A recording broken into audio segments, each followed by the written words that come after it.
zaman dahulu, di sebuah desa tinggallah seorang janda tua yang sudah kelaparan. Wanita tua ini bernama Bu Sri.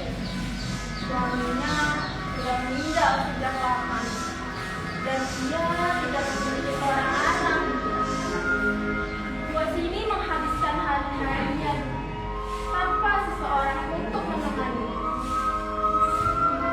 Berapa banyak sekali dong yang berliburan hari ini.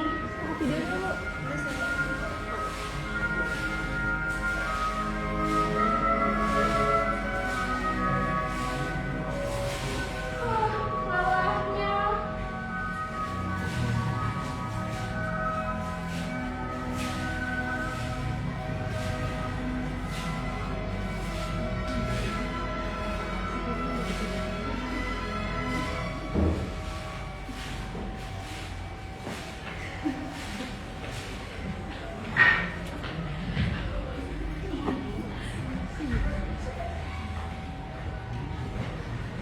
Sejak dulu, ia sangat menginginkan seorang anak.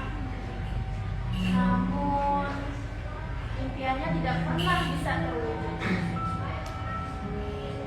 Akhirnya, bos ini hanya bisa menunggu keajaiban mengakhiri agar ia bisa memiliki anak. Bos ini selalu berdoa tiap pagi, siang, dan malam hari agar ia dikaruniai seorang anak. Ya Tuhan, berikanlah hamba anugerah dari kasih-Mu, seorang anak, menerang hidup hamba, yang dapat hamba asuh dengan cinta dan kasih. Amin ya Tuhan, mampukanlah kepada hamba-Mu yang tidak berdaya ini.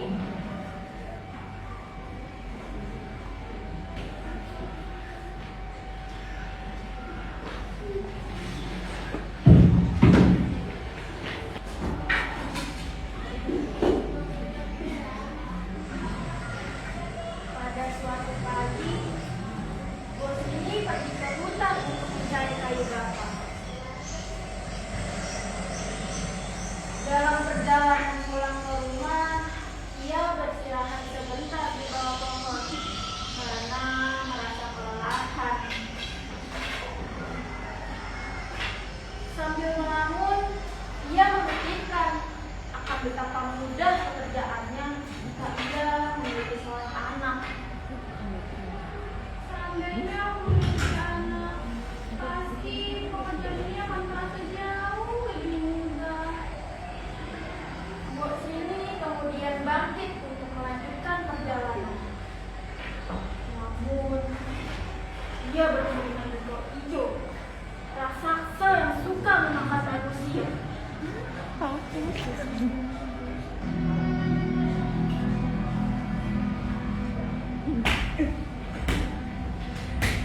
Tidak adakah manusia yang bisa memakan di sini?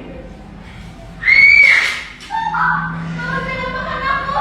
Aku sudah tua dan dagingku pasti sudah tidak enak. Hahaha, aku tidak akan makanmu, adik tua. Gigiku bisa rontok jika makanmu.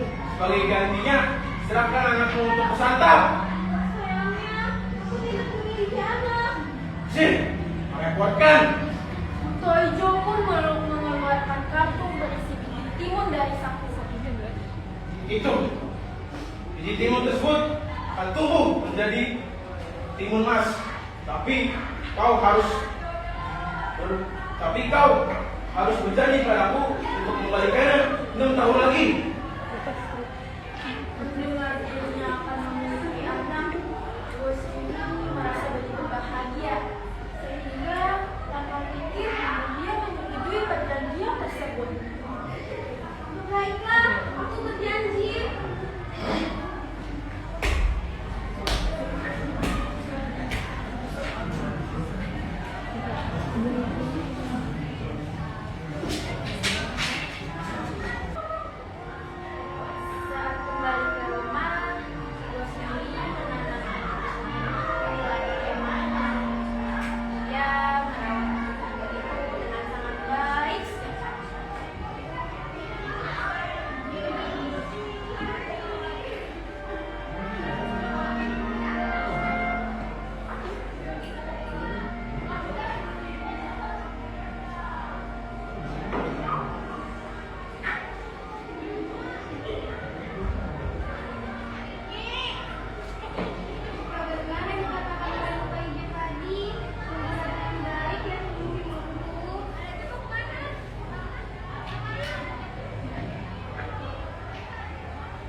seorang bayi perempuan yang sangat cantik.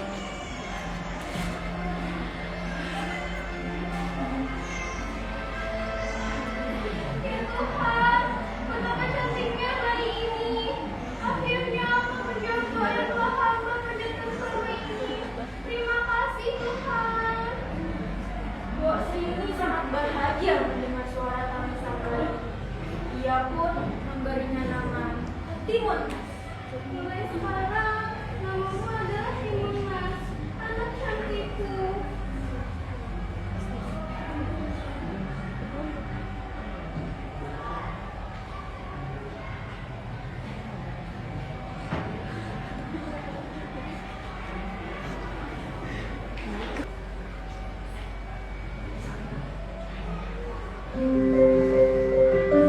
Pekan demi pekan berlalu. Bos ini melihat sang istri senang, sehingga ia merupakan janji pada Tio Ijo bahwa dia akan menyambut bayi ini suatu hari nanti. Bos ini membesarkan Timun Mas dengan kasih sayang dan kesabaran. Tumbuhan menjadi anak baik dan kuat ya nak. Ibu akan selalu menjaga dan selalu merawatnya.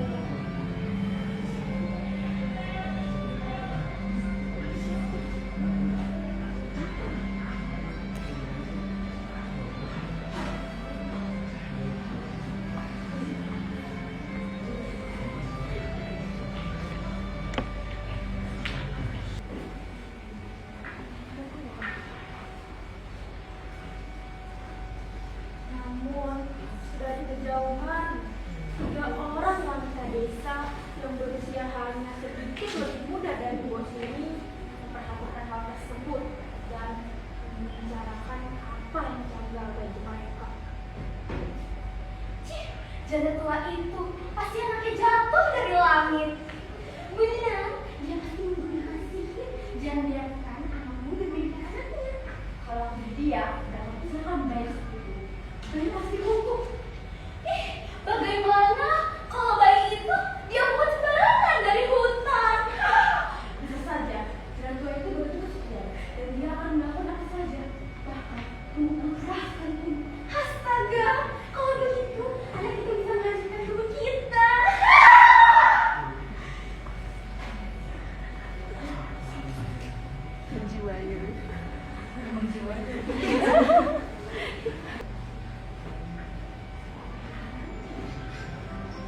Anak-anak kemudian, Timun Mas tumbuh menjadi seorang gadis yang cantik, baik, serta sangat cerdas. Tidak hanya itu, Timun Mas adalah anak yang rajin dan sering membantu ibunya. Hati-hati ya Bu, jalannya agak licin, habis hujan semalam. Iya Bu, Timun Mas pengen mengambil anak nih. Wah, lihat Bu, nama yang cukup besar. Bagaimana kalau kita ambil? Boleh Bu, Bu bisa mengambilnya? Bisa dong Bu, kamu masih ringan. Wah, hebat sekali anak ibu ini. Padahal badannya kecil, tapi sebenarnya kuat sekali. Ya untuk mereka semua bukan ibu yang telah merawat Timun Mas sampai sebesar ini. Untuk menjadi anak yang baik dan anak, ibu hanya bisa mendoakanmu. Ya sudah, kalau gitu kita lanjut cari poin lagi. Sofa ini kita masuk dan makan besar. Pasti masakanmu akan sangat enak sekali. Ibu tidak sabar untuk mencobanya. Pasti dan Bu masa lupa. Dan itu pasti sangat enak.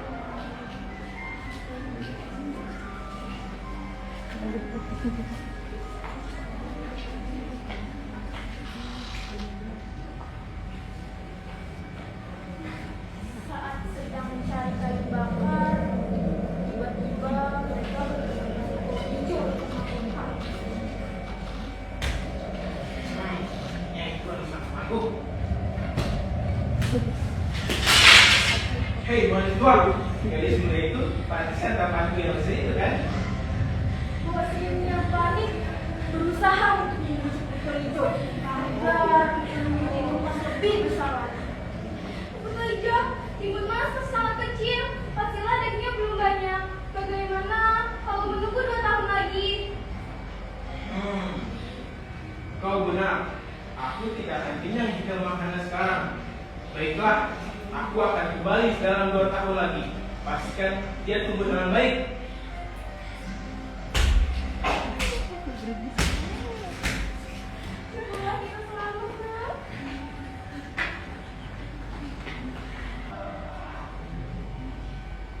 Bu, si Umi yang khawatir akan nasib Timun Mas membuatnya sangat gelisah. Tiba-tiba, bos ini teringat mengenai seorang petapa sakti yang konon dapat menjawab segala kegundahan mereka yang datang kepadanya.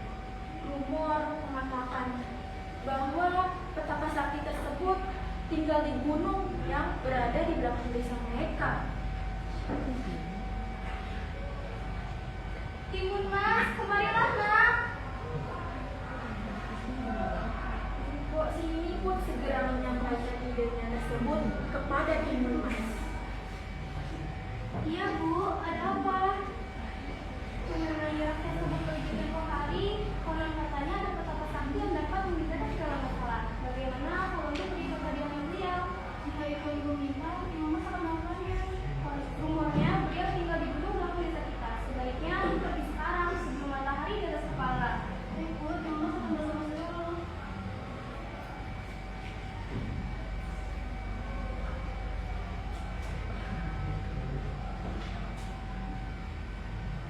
Timun Mas sudah siap, Bu. Hati-hati ya, Bu. Ibu akan selalu mendoakanmu agar perjalanan selamat. Terima kasih, Bu.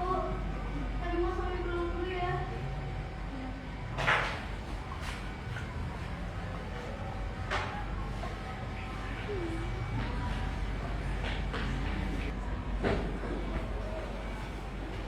Timun Mas berhasil bertemu dengan sang petapa.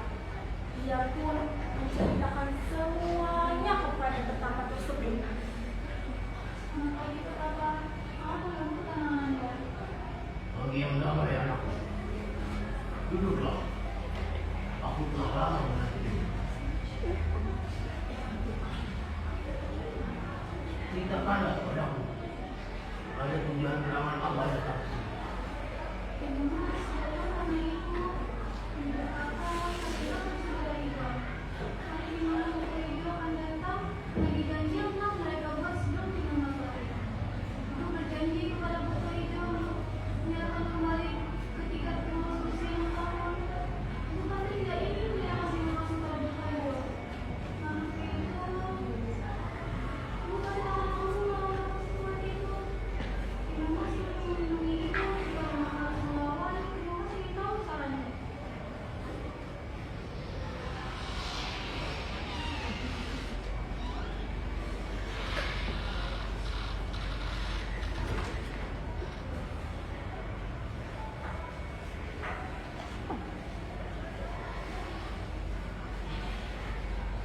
Bawalah keempat bungkusan ini selalu bersama.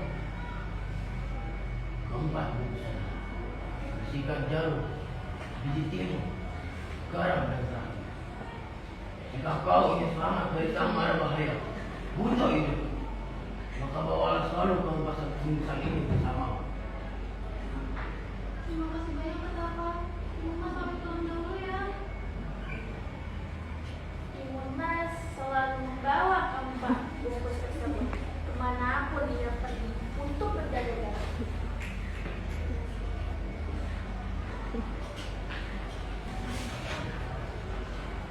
Waktu berlalu begitu cepat. Tidak terasa sudah 2 tahun buat ini dan Buku Ijo memperpanjang perjanjian mereka. Buku Ijo pun kembali datang menemui bos ini.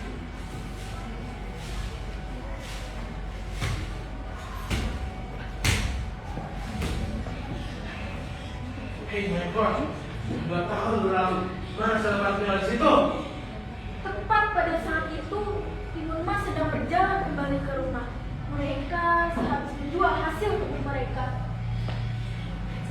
Wak Sri yang melihat Timun Mas dari kejauhan, tanpa pikir panjang, menyuruh Timun Mas untuk lari. Timun Mas, larilah, nak! Buku Ijo yang terkejut karena perkataan Wak Sri menjadi sangat marah. Buku Ijo pun berlari mengejar Timun Mas.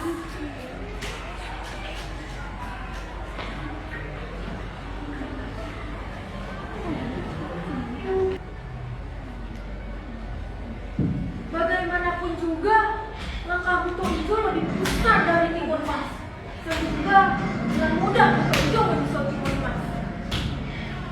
Timun Mas pun segera melempar bungkusan yang sama yang berisi biji timun. Betapa ajaibnya biji-biji timun tersebut dengan cepat tumbuh menjadi lebat dan melilit Buto Ijo. Buto Ijo memiliki kekuatan yang besar sehingga dapat dengan mudah melepaskan diri dari lilitan tanaman timun tersebut.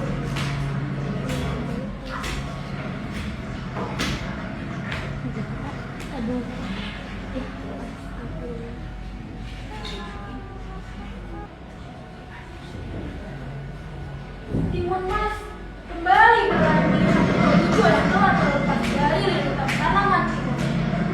Ketika Buto Ijo kembali mendekat, Timun Mas langsung melemparkan bungkusan kedua yang berisi jarum.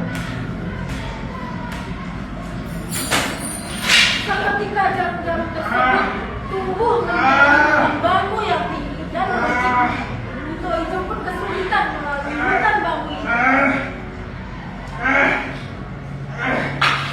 Bambu yang licin itu banyak melukai Buto Ijo. Namun, hal itu tidak mematahkan tekadnya untuk mengejar santapannya yang kabur. Buto Ijo pun berhasil keluar dari hutan bambu tersebut dan kembali mengejar Timun Mas.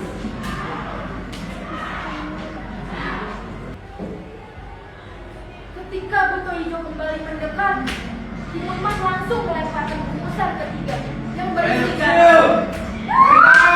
Dengan cepat, garam-garam tersebut berubah menjadi lautan yang luas dengan arus yang besar. Maka yang Buto Ijo dapatkan dari hutan sebelumnya menjadi sangat perih, bahkan terkena air laut. Ini membuatnya semakin kesulitan mengejar lautan tersebut. Buto Ijo pun berhasil menyeberangi lautan tersebut. Ia marah karena telah dibuat susah oleh seorang anak kecil. Buto Ijo pun kembali mengejar Timun Mas dengan penuh amarah.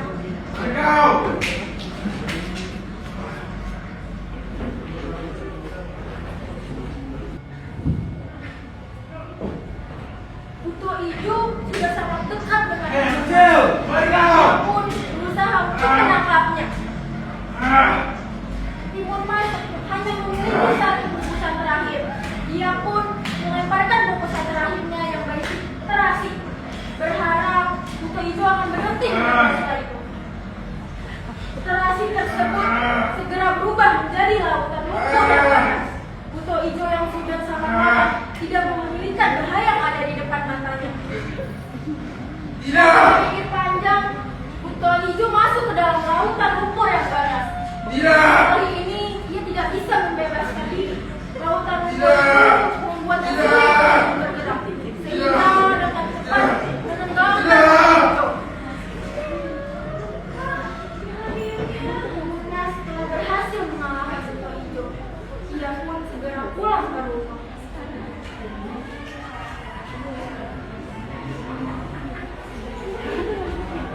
Khawatir dengan anaknya.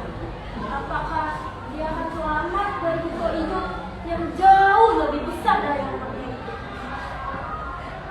Tiba-tiba dari kejauhan seorang anak memanggilnya. "Ibu, aku berhasil." Lampurnya gua sebentar besar. Ketika mendengar suara itu, anak kesayangan telah berhasil lolos dari Buto Ijo yang berhukum.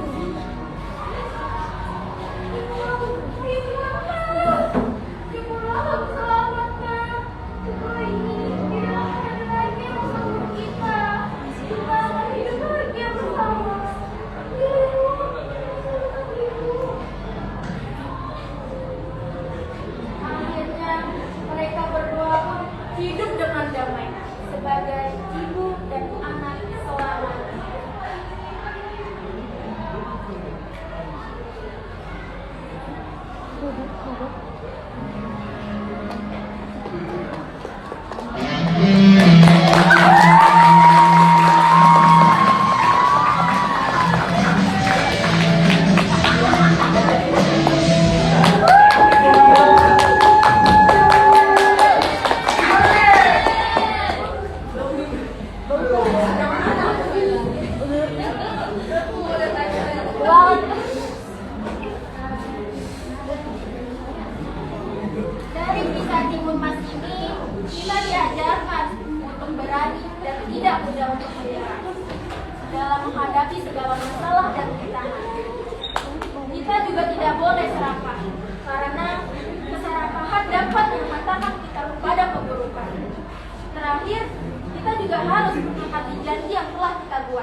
tokoh Go ini kita diajarkan untuk senantiasa menepati janji.